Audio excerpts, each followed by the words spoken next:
All right, we're going to pull back the curtain on the absolutely wild, unpredictable, and sometimes dangerous world of live stand-up comedy. We're going to dive into those moments, when everything just completely goes off the rails. I mean, it's the question that hangs in the air at every single comedy show, right? Because when the laughter dies, something else rushes in to fill that vacuum. And that something is usually chaos. We're talking heckler wars, onstage meltdowns, even medical emergencies. We're going to break down exactly why this stuff happens and what it really tells us about comedy itself. So, to really get a handle on the chaos, you first have to understand this kind of invisible agreement. It's this unspoken deal that underpins every single comedy show. A really fragile pact between that one person on stage and, well, everyone sitting in the dark. And this is the heart of it, right here. It's what's called a psychological contract. It's super simple. You, the audience, you agree to listen. And the performer, they agree to be funny. So a heckle, it's not just some random interruption. Nope. It's a fundamental breach of that contract. And when that happens, man, the door to chaos just swings wide open. Okay, so why is a comedy club the perfect storm for this kind of thing? It's like it's designed to be a pressure cooker. We're going to look at three key forces that are always colliding in that room, creating this, well, this structurally unstable environment. It's almost built for chaos. First up, you've got the performer themselves. This gets us to the whole sad clown paradox. You see, for so many comedians, humor isn't just a job, it's their main coping mechanism. It's how they deal with anxiety, depression, you name it. And that makes them incredibly vulnerable up there. Because when they get heckled or just get silence, it's not just a joke bombing, it's their entire defense system failing, right out there in public. All right, force number two is the environment itself. And here's the kind of dirty little secret. Comedy clubs, they're really in the booze and food business. The comedy is just how they get you in the door. Alcohol is the accelerant, right? It loosens people up, makes them laugh easier, spend more cash. But it's a total double-edged sword. That same lack of inhibition that makes the crowd great for business, it's the exact same thing that creates a heckler. The perfect customer and the worst nightmare are the same person. And the final piece of the puzzle is you, the audience. Think about it. You had to get a babysitter, pay for parking. You bought those two ridiculously overpriced drinks. You've got high sunk costs. You walk in with this unspoken but very real demand. This had better be funny. You're not there for a slow, thoughtful connection. You want laughs now. So you put these three forces together in one dark room, and you've basically built a psychological tinderbox ready to go off any night. So what happens when that contract gets torn up and these three forces just slam into each other? How does a comedian actually respond? Well, it turns out their reaction almost always falls into one of three clear categories. So here's the framework we're working with. A comedian can either try to dominate the chaos, basically win against the crowd. They can withdraw, just refuse to play the game and walk away from the contract. Or, and this is the most intense, they can collapse, where their coping mechanism just completely shatters right there on stage. Let's kick things off with dominance, and the perfect case study is Bill Burr.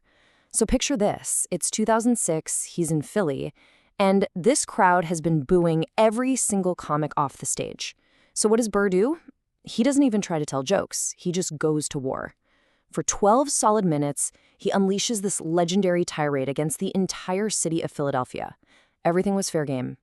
And it was absolutely brilliant. He literally took all their hate and threw it right back at them. And you can hear it in the recording. The boos slowly but surely turn into cheers. By the end, the guy gets a standing ovation. He didn't win by being funny. He won by proving he was the most powerful force in that room. He enforced the contract through sheer will. Now for the total opposite end of the spectrum, collapse. And weirdly enough, this happened the same year. Michael Richards, Kramer from Seinfeld, gets heckled at the Laugh Factory. And his coping mechanism doesn't just fail, it completely inverts. It turns into this ugly, minutes-long racist tirade. I mean, this was a complete psychological meltdown, and it was caught on camera for the whole world to see. Richards even admitted later it all came from this crazy place of insecurity. And that collapse, it was career-ending. It was a brutal public spectacle of a person's entire defense system just crumbling. So that brings us to the third way, withdrawal. Fast forward to 2013, Dave Chappelle is facing a really hostile crowd in Hartford, and he consciously chooses a different path. He just stops his act, sits on a stool, smokes a cigarette, and just runs out the clock on his stage time. He actually called it pulling a reverse Kramer because he knew he was at that same breaking point as Richards. It was a totally deliberate act of self-preservation. But, sometimes the chaos isn't about a heckler or a tough crowd. Sometimes it's something much bigger.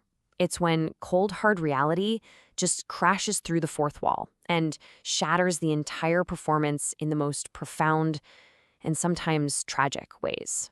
And this story is just chilling. In 2019, a UK comic named Ian Cognito is on stage, and he actually jokes, "Imagine if I died right here in front of you."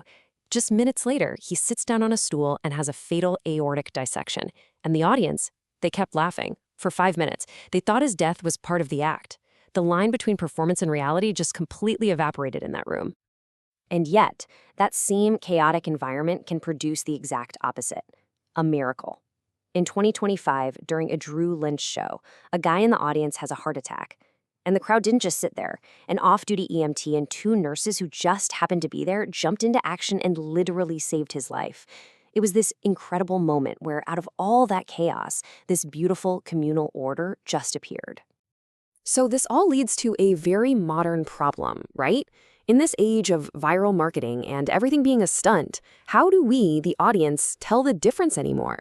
What's real, unscripted chaos, and what's just manufactured for clicks? Well, here's the bottom line. The Bill Burr rant is legendary because it was real. It was raw, human volatility. On the flip side, you have something like Mark Norman's show in 2024, where there was this big evacuation that turned out to be a planned stunt for a TV show. And the feeling wasn't thrill, it was just disappointment. See, one is art that's born from genuine risk. The other, it's just an ad. And that really leaves us with this one big question, doesn't it? Is the genuine risk of total disaster the very thing that makes live comedy so vital? That feeling that it could all go horribly wrong or, miraculously right at any second?